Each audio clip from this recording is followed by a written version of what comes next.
Hi, I'm Tom Woods, and you're listening to the Libertarian Christian Podcast. Welcome to the show that gets Christians thinking about faith and politics. Get ready to challenge the status quo, expand your imagination, and tackle controversy head on. Let's stand together at the intersection of faith and freedom. It's time for the Libertarian Christian Podcast. Welcome to another episode of the Libertarian Christian Podcast, a project of the Libertarian Christian Institute. I'm your host, Doug Stewart, and I've got two guys on with me, Norman Horn, and somebody you haven't heard before. His name is Erik Lindborg, and he is going to introduce himself, but I just want to preface his introduction by saying he has been a tremendous asset to LCI.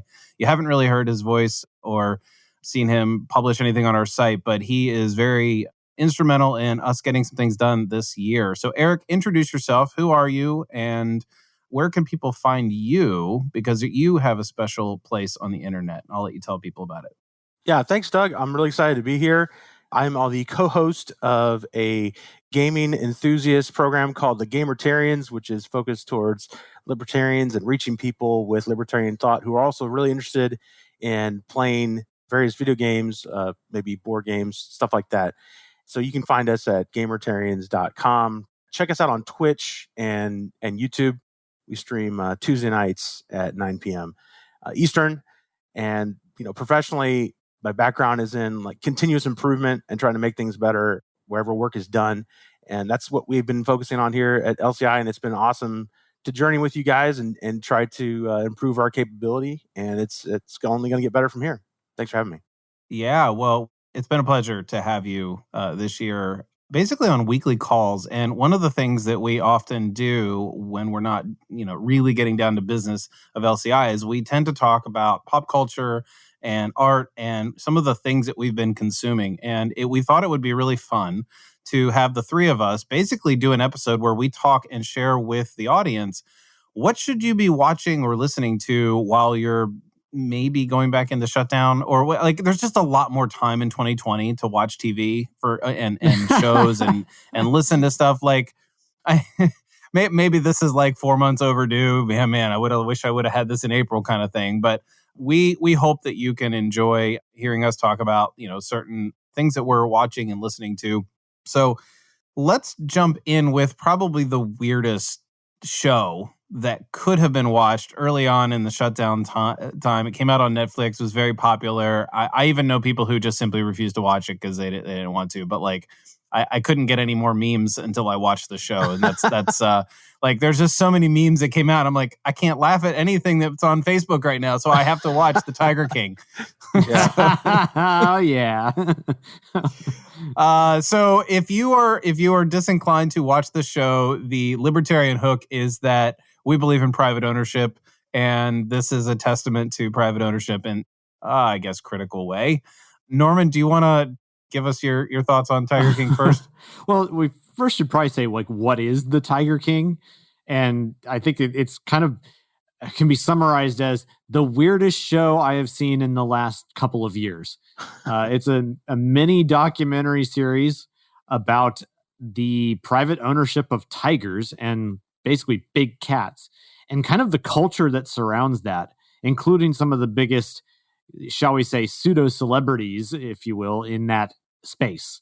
The big one being Joe Exotic in Oklahoma, who's the titular Tiger King, if you will, who ended up, and the story ends up with him in prison by the end of it for an attempted, I guess, plot to murder. It's absolutely wild. And it's so strange the way in which they even tell the story. It frankly kind of plays upon your emotions in a way that I'm not even sure I really like at times. But it was really, really interesting, and especially in as much as we think as libertarians that it's rather heroic to go after the preservation of an entire species. Namely the tigers and big cats in many respects are. They're on endangered species list for a reason. Well, the way you get a species not endangered, put them into private ownership. And in fact, the irony of it is that by the end of it, you even see there's a statement by at least, I think it's in the final episode, that at the beginning of the century, there was something like less than 2,000. There's some very small number of tigers in the world, let's just say. I don't remember the exact number. Then it says, well, at this point in time, there's now like some crazy number of more of these big cat animals in private ownership.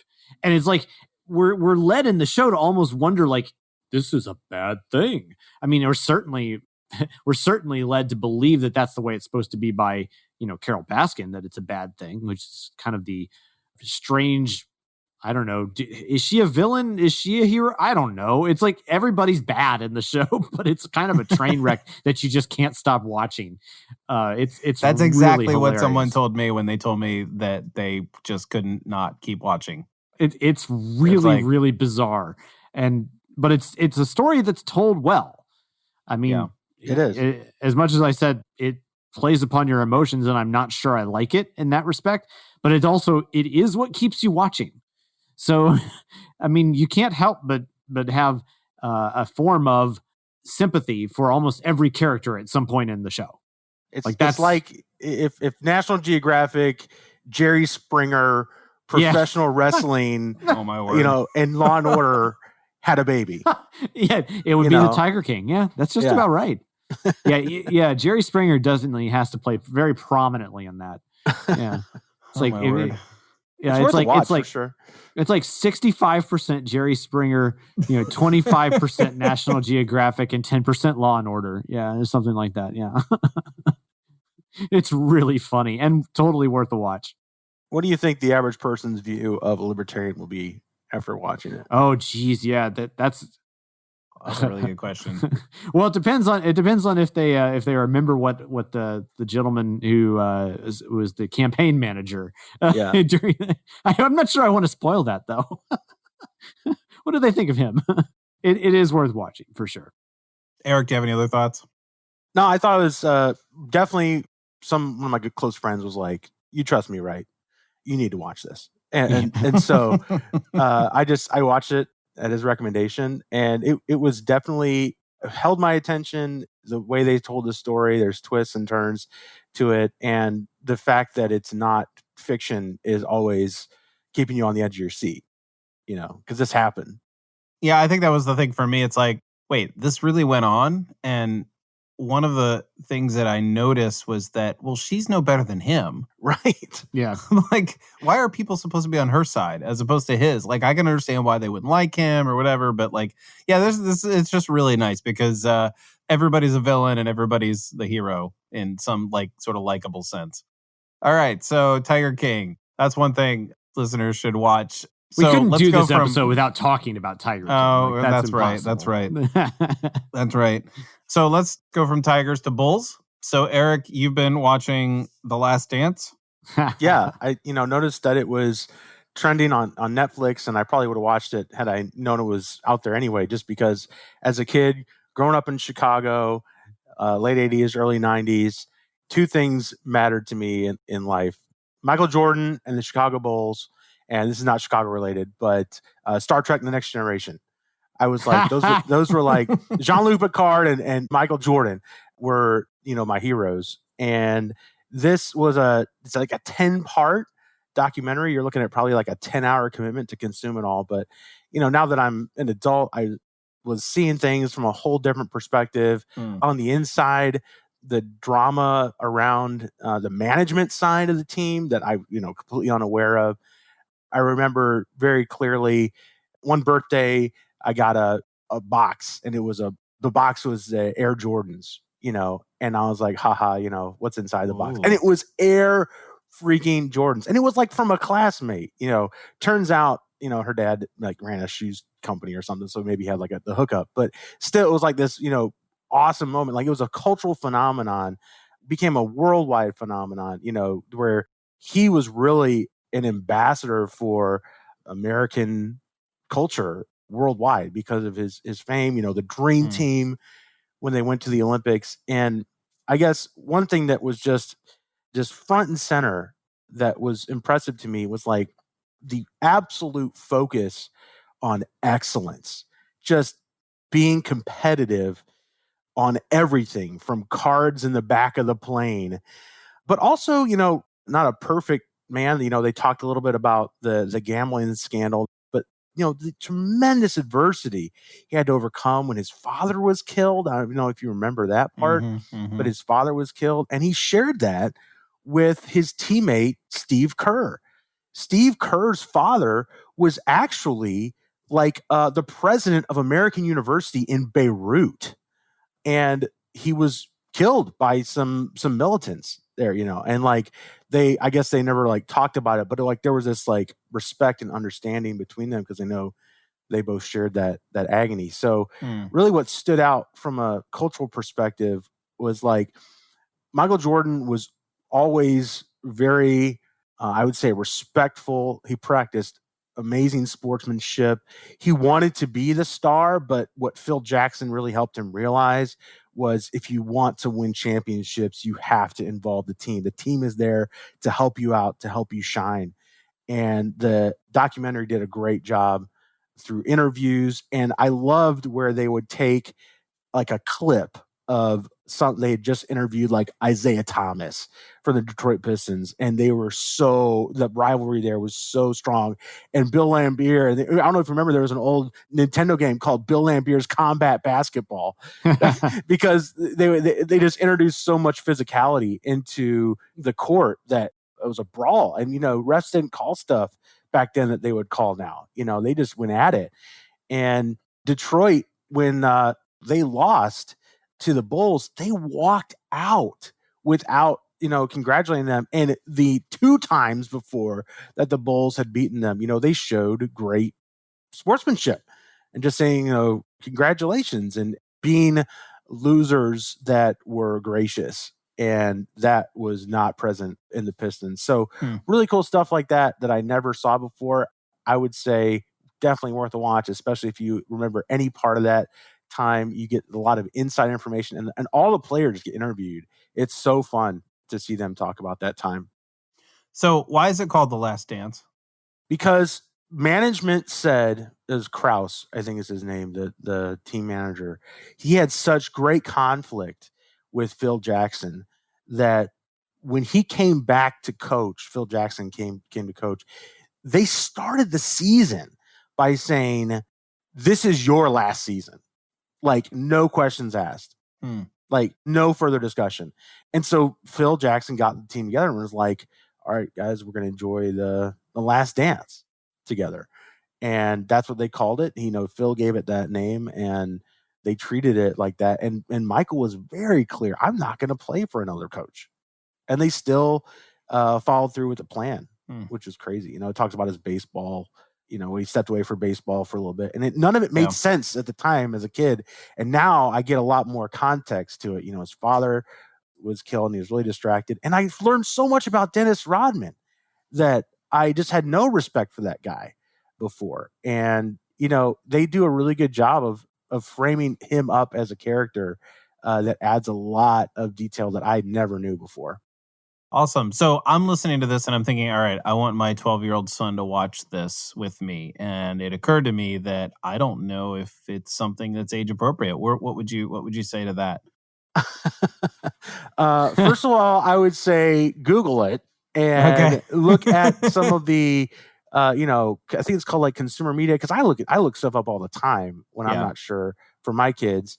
In my own vacuum, I would say if you can handle the cursing, to my recollection, there's like no nudity and there's not mention of like, even though they allude to drug use and other sexual deviancies, it doesn't go into a lot of details. Yeah. Okay.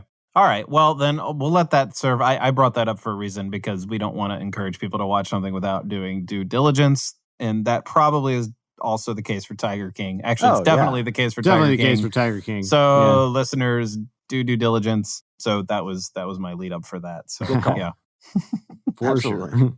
So Erik, listening to you talk about the Chicago Bulls gives me a little bit of a sense of nostalgia because while I did not grow up in Chicago or nearby, I was a big Chicago Bulls fan, and I did not have a pair of Air Jordans to my recollection, at least not.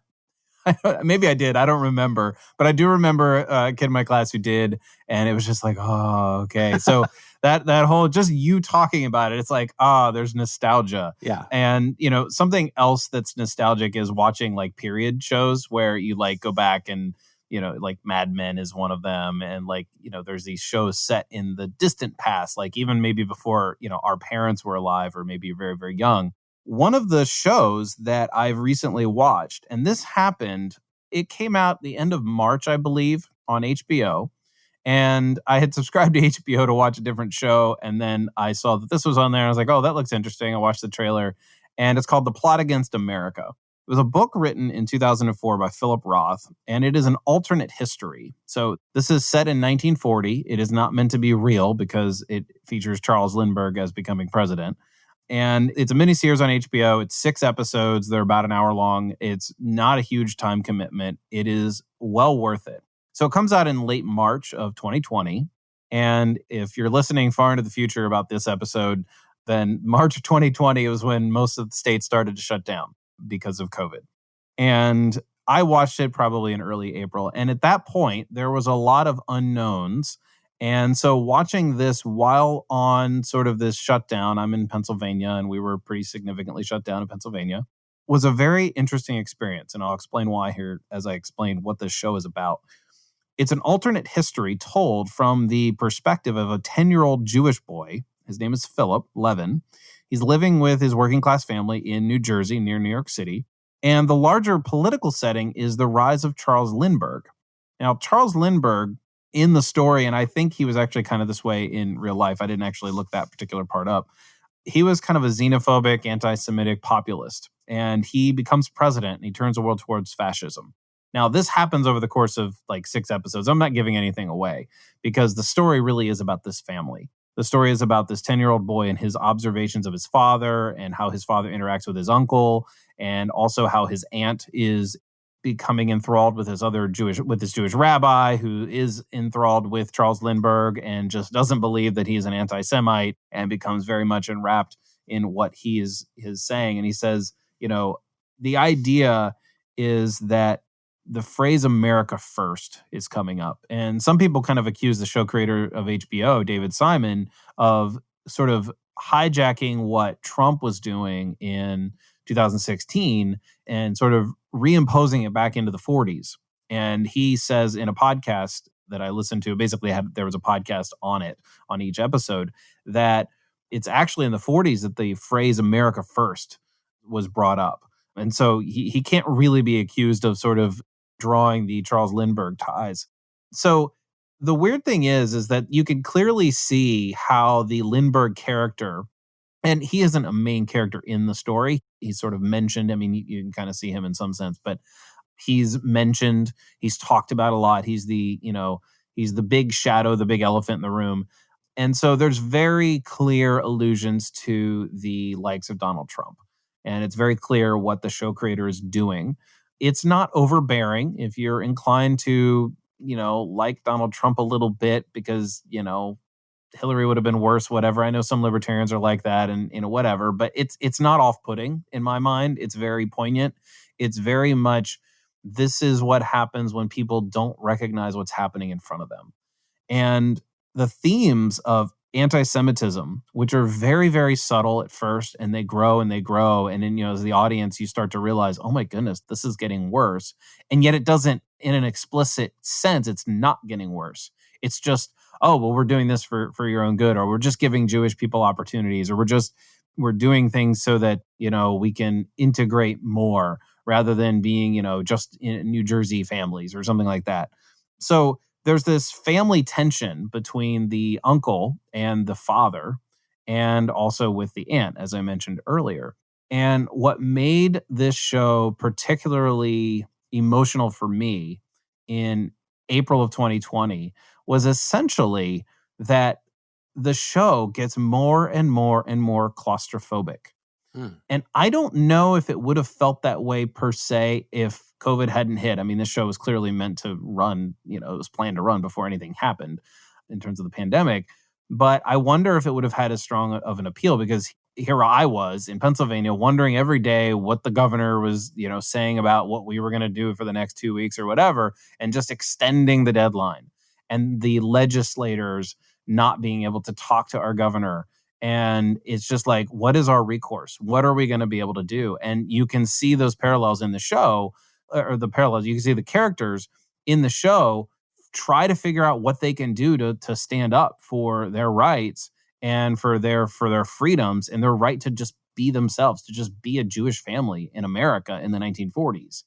And, Lindborg in the show, he ran on a non-involvement in World War II. So there's just a lot going on there. And I don't want to give too much away because as much as you might think I'm giving enough away of the plot, I'm not, because it is just a series about how one family is affected. And it is also a story about how we're all affected. And so there's the claustrophobia element that it just keeps getting more and more like, what are we going to do? I'm going to leave it hanging there because the show is tremendously well done.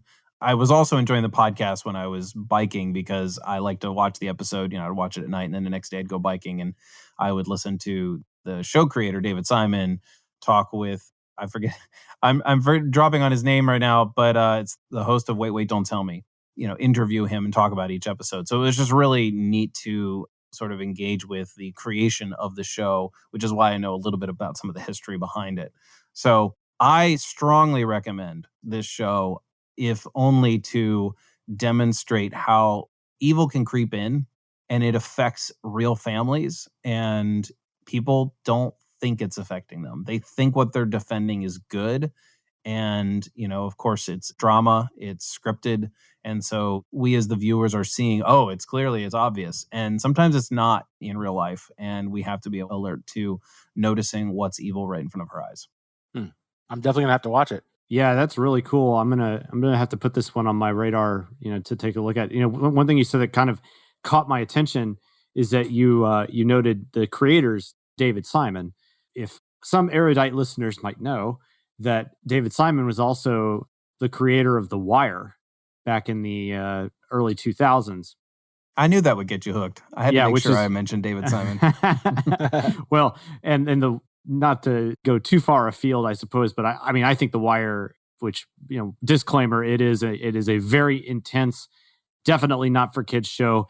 It's absolutely nuts, but it's maybe one of the best shows I've ever encountered ever, period, full stop. Like I hear think that it's incredible. over and over. I need to take the time and watch it. It may be my favorite show, like television show ever. And that's saying something, because Eric, we'll throwing it back to you for a sec here. You mentioned your love of Star Trek. Well, you just made a huge fan out of my mother, who's undoubtedly listening, and she loves Star Trek too, and of course I do as well. But nonetheless, I still think The Wire surpasses pretty much everything. I also want to note, and this show, Doug, sounds really interesting. I'm going to give everybody a show to avoid. For a there you go. That's helpful. That's really helpful. I know where this is going. He knows. You're going Doug knows where this is going.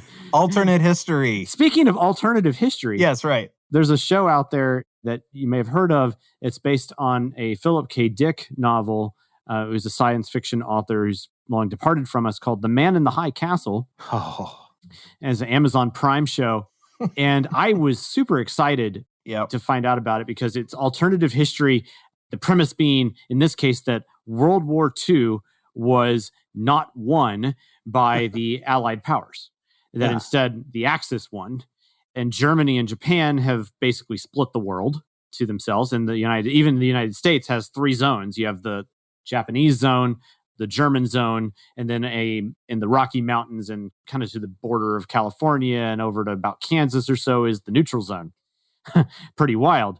But it's a very interesting show overall, and I was enthralled by it for about 2 seasons. But I will say, like, season 3, but particularly season 4, it got so bad in terms of storytelling. I don't know how they went from doing really brilliant things, in my opinion, in the first 2 seasons, to completely botching the whole job. I mean, unbelievably bad. And to the point at which I was telling my parents, who had tried to watch it and were like, I'm not sure about this. And I'm in the middle of season 1. I'm going like, no, you need to watch this. This is super cool. By the end of it, I was like, no, just stop. This is so bad. Just stop. It's that bad. So can you recommend maybe so I watched season 1. I loved it. I really enjoyed it. And I was like, oh, great. Season 2 is out. And for some reason, I just never got to it. And then I started getting to it. And then like 4 months ago, you told me about the end of season 4. And then about 4 months ago, you told me about the I end didn't tell you about the end of season 4. I told you it was really bad. Well, no, you didn't tell me about the end. That's right. You told me that it wasn't great and really bad, right? And so I was like, oh. So I'm like, I kind of stopped mid-season 2. So is there a point at which, like, all right, if we stop at the end of season 2, do I have to feel like I keep going, or does it? I mean, the problem is that all the questions that you have in the show, probably, and I know because I had the same ones, undoubtedly, none of them are answered. Okay. And it's like the storytelling goes off the rails.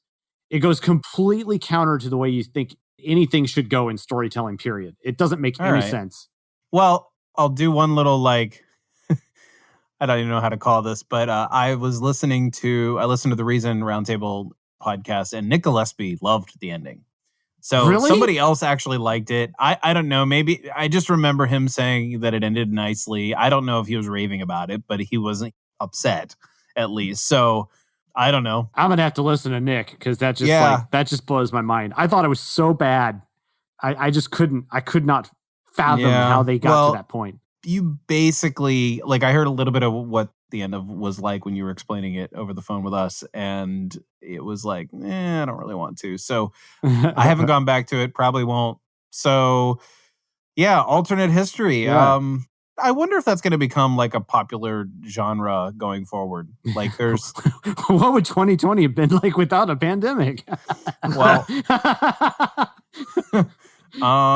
yeah, I don't know. Actually, you know what? I'm going to throw a call an audible here and say, I have this idea and I want to hear what you guys think about it. What if there were a show and the alternate history is that the American Revolutionary War was also legitimately about abolishing slavery in its core?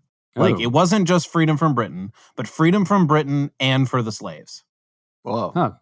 Interesting. I don't know how that would play out because I'm not a screenwriter. I'd watch the first season and then hate the second. All right. Well, it sounds very interesting.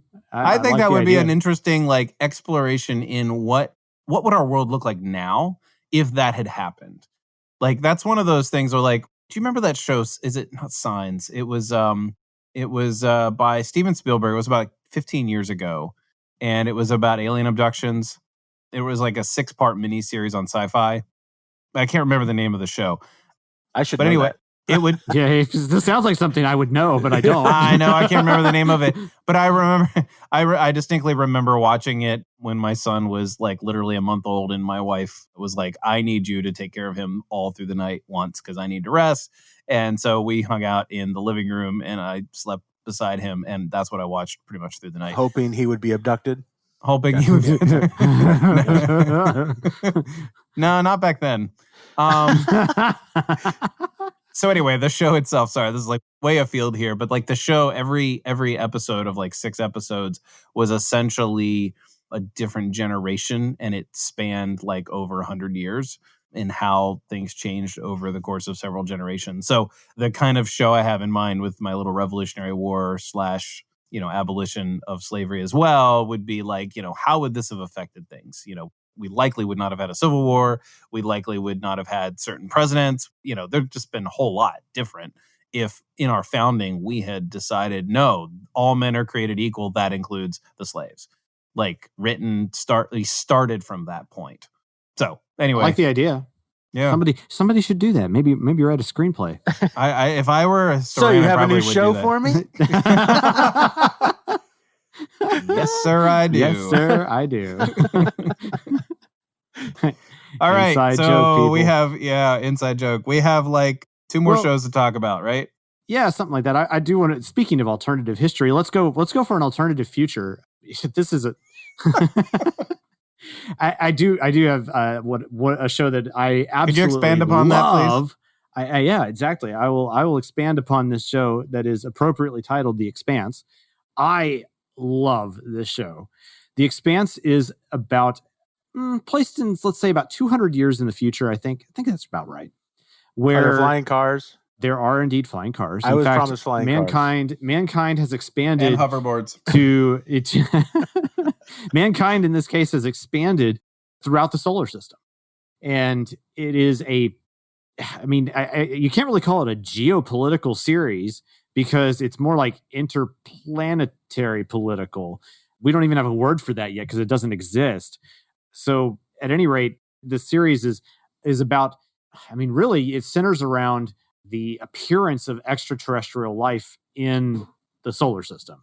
But you don't really quite understand what that is at first. And the revelation of everything that's around that is kind of like the fulcrum of the show, but it's everything that's around it that's really the super important stuff. The character development is awesome. The cast is pretty terrific on their own. And you get a lot of different perspective on the way in which the culture, the politics, the economics, and the technologies all play themselves out in a way that is differently realistic than something like what we would expect in many other types of sci-fi shows. You don't have artificial gravity, for instance, like in the way you have in Star Trek. Gravity is in as much as you even get it in space is due to centripetal forces that they induce by spinning ships and whatnot. And then, of course, you just have magnets to keep people connected. At any rate, it's really, really fascinating. I can't really speak enough good things about it. It's definitely one of the most fun shows that I've encountered over the last few years. Season 4 was released on Amazon Prime a few months back. And man, it's great. I love the show. It's based on a book called Leviathan Wakes. And it has even, if you really enjoy the reading side of things more, the book is terrific as well. I've been able to go through the first one. And it has a whole lot more material, of course, in the books than you will encounter in the actual show. But a lot, you'll recognize a number of familiar faces if you're a frequenter of science fiction series in various ways. And again, it's just super fun. Really enjoy the show. Is it over with season 4? No, in theory, there should be more, but who knows when that's going to be at this point. So there's this seems to be this trend that we've just talked about, right? So where we don't know when shows are coming up again. Man in the High Castle. I would throw Westworld out there. I would throw Game of Thrones out there in their inability to end well. Okay. Well, do you think The Expanse is going to go down the same road? Because here you are. I love it. I was saying the same thing about too. Yeah. And then some just lose all appeal to me and I just stop watching. So what are your predictions for The Expanse? Really hard to say. I mean, I would never have predicted Man in the High Castle to have taken the route. These are shows that are based on books too. Yeah, I know. Right? I know. They have endings written. Yeah. They're not flailing. Oh, what do we do? It was written. I heard that the Divergent movie series actually rescued the third book from its terrible ending. Oh, like the movie had a better ending than the book. I didn't read the book, so but that's what I heard. That people who were like, the book ended terribly and the movie was much better. I have no idea about that one, man. But I'll tell you this: at least in as much as Expanse is concerned, the source material is all there, as opposed to, say, Game of Thrones. And as opposed to Man in the High Castle, where he's in jail now, right? His fans were going to lock him up, I heard. Something like that. But Man in the High Castle definitely took departures from the novel, as I understand. And moreover, Philip K. Dick is long dead. So they had to interpolate if they were going to do anything at all. I don't know what happened there. I don't know how you go off the rails that badly in a show, to be honest. Like, it makes no sense to me at all. But that is what it is. Whereas the author, or rather I should say authors, of Leviathan Wakes and The Expanse and so on and so forth. There's actually two. That James S.A. Corey is the pen name of the two authors, who I don't remember off the top of my head, who wrote Leviathan Wakes and the whole series. Nonetheless, they're obviously still alive and kicking. I don't think they're done with the series yet, so it's hard to know, but the series is so far behind where they're already at. I don't think that they have to worry too much about it. So anybody can make stuff go off the rails, but at least in this case, there is a lot more material to go if they really wanted to. And I actually would sort of trust these authors more than I would George R.R. Martin, I think. Maybe that's why I really enjoyed The Last Dance and Tiger King so much. It's like I wasn't relying on writers to close the loop and tell a good story. Yeah, right. It's just like, well, people are going to be people. I know what happens in The Last Dance. Bulls win. Can't wait to hear the details about that, how that happens. Yeah. And with Tiger King, it's like, what's going to happen next? This is off script entirely, And so it's just refreshing. Although, couldn't you say the Tiger King would be off anybody's predictable script the whole way through? Oh, yeah. Absolutely. That's kind of the point, but I understand what you're saying. We've basically talked about, and I mean, these are sort of like mini series / documentaries. They're not like really, I mean, they're labeled as a season 1 because that's just how the the way that the tech is right now. But like Plot Against America, The Last Dance, Tiger King, they weren't seasonal shows, right? Like there's episodes, but it's once and done. And I kind of wonder, I'm really, really relishing how many topics and shows are really just like, hey, we're just going to do 10 1-hour shows and we're done. We're not going to like try to stretch this out. We're not going to make this, into like season 1, season 2, like, because I knew The Plot Against America was just 6 episodes and done, but I inevitably Googled Plot Against America and I hit the space bar and guess what was the first one? Season 2. Autocomplete. Right? Oh, it was an autocomplete, right? And so like people want to know and they want more. And, they kind of left it open because there was an interview because people are asking like, well, what would that season look like? It wouldn't really be about the book Plot Against America's contents of the Levin family. It would be like a different thing. And so these show creators can create new content with the same sort of thematic elements to it, like alternate history, families in trouble, whatever.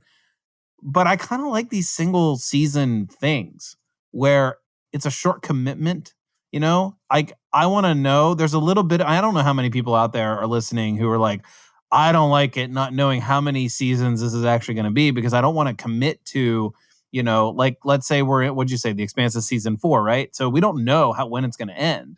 Like, and some people might be like, well, I'll just wait till it ends and I'll start watching it or something.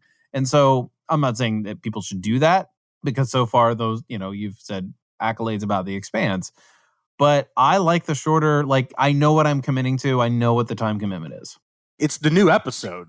I mean, let's go back to why do people actually consume entertainment.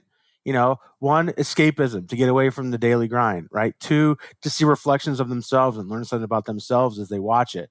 Yep. Right? To see that's the expression of art today, right? And anyone who invested years into a show like Game of Thrones, I think is a little more cautious now because they're just not going to invest all this time emotionally and actually time-space continuum sitting on a couch watching this just to see it crash and burn in front of their eyes. So I think what you really latched onto something. Like I miss the old episodic format, X-Files, Monster of the Week, Picard, what's the stinger on Next Gen? And then by the end, they're wrapping it up. And that you maybe revisit that, but you're doing character development all the time. But it's an hour commitment, and you're out, and it's a standalone. Like you can story. jump in and out. You can jump in season 3 and kind of still feel like you're in. Yeah. It's not so important to have these huge arcs when you're just looking for basic escapism entertainment, and to make what'd you say, a 4-6 episode commitment. That's nothing in today's terms, that's not that's great. You could binge watch that in a weekend or finish it in a week if you. Curious. Yeah. Can I throw one thing out there more about The Expanse too? Because I don't want to miss this. Yeah, we are a Christian libertarian show, right? We have to talk. Have to. 2 things that are notable in The Expanse that I think might catch your attention as Christian libertarians. One is the fierce independence that is exhibited through the so-called belters, the people in particular who were born and raised essentially in the asteroid belt, where there's a ton of mining going on and whatnot. And there's this sense that you get in the series about them being kind of on a weird form of freedom fighter in there. So just kind of catching that culture is very interesting as you're paying attention to it, and just how different they are as a culture from, those people who were born and raised on Mars versus those who were born and raised, Beltaloda, versus those who were born and raised on Earth and so on. So that's interesting. From a religious angle, something that's kind of notable is that essentially we don't hear a whole lot about religion throughout the series, but where we do is kind of particularly unusual. A major emphasis is on the way in which the Mormons have propagated themselves and are looking to create a legacy ship to go and expand beyond the reaches of the solar system itself. And won't spoil anything else there, but there's definitely some interesting information and even evangelism that you see from the Mormons in the show. It's kind of interesting. I would not have expected you to tell me that Mormons are in The Expanse. I know, right? So are they called Mormons, or are they called like Latter-day? Is they something new that's very clearly connected, or what are they called? Lightspeed Saints. Lightspeed Saints. No, they're literally they're called Mormons in the show. Okay. Yeah. All right. Yeah. Interesting. Wow, that's I'm like shook. I'm like, really? I know. That's why I needed to say it. Yeah, no, that's good. That's good. I got one more thing. It's around avoidance. If you were a fan of Star Trek Next Generation, please avoid Star Trek Picard. I got my CBS All Access trial. I watched it all. Trust us, not trust good. me, stay away.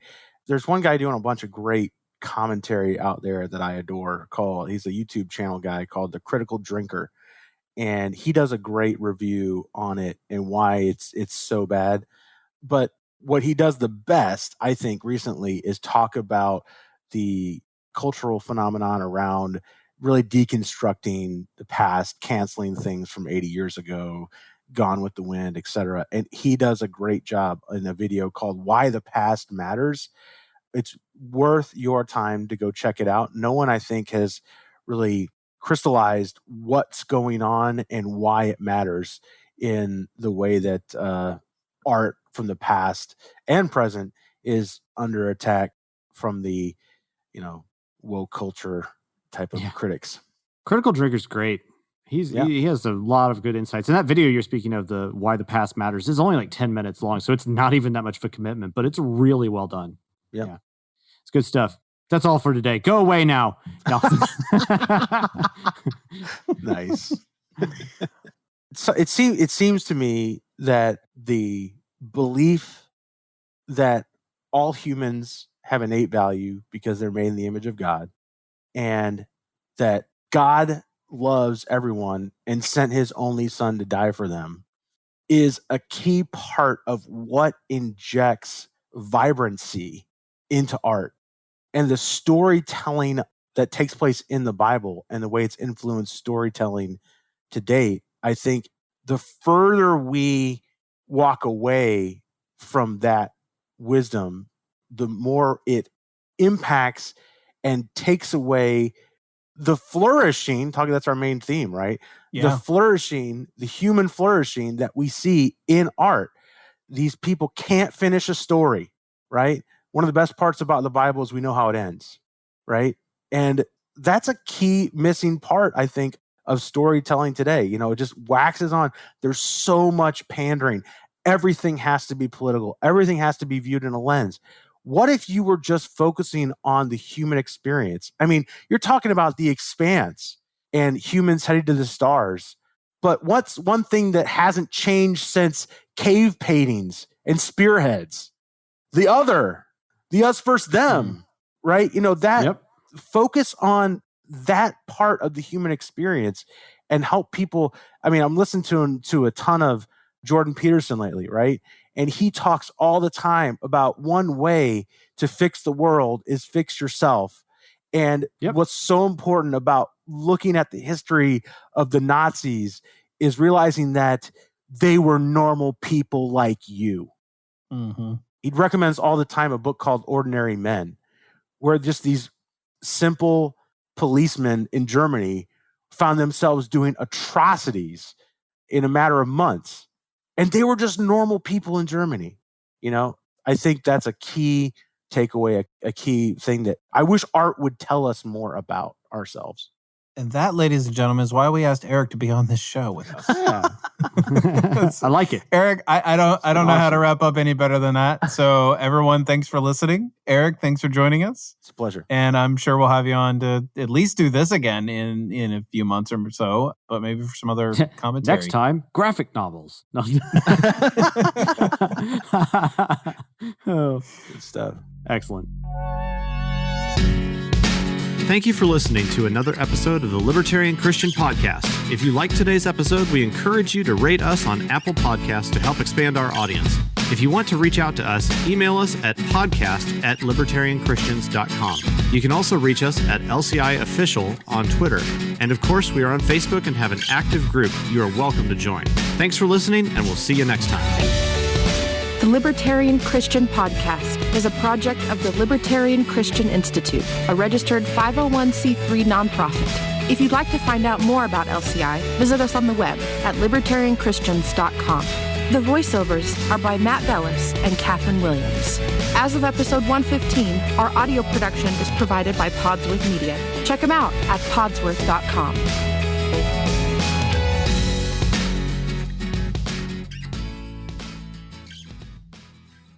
Hey, podcast listeners. Since you like listening to audio content, we wanted to let you know about a new audiobook titled Called to Freedom: Why You Can Be Christian and Libertarian.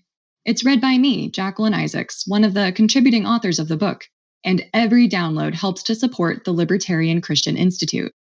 To learn more and to download the audiobook today, go to calltofreedombook.com.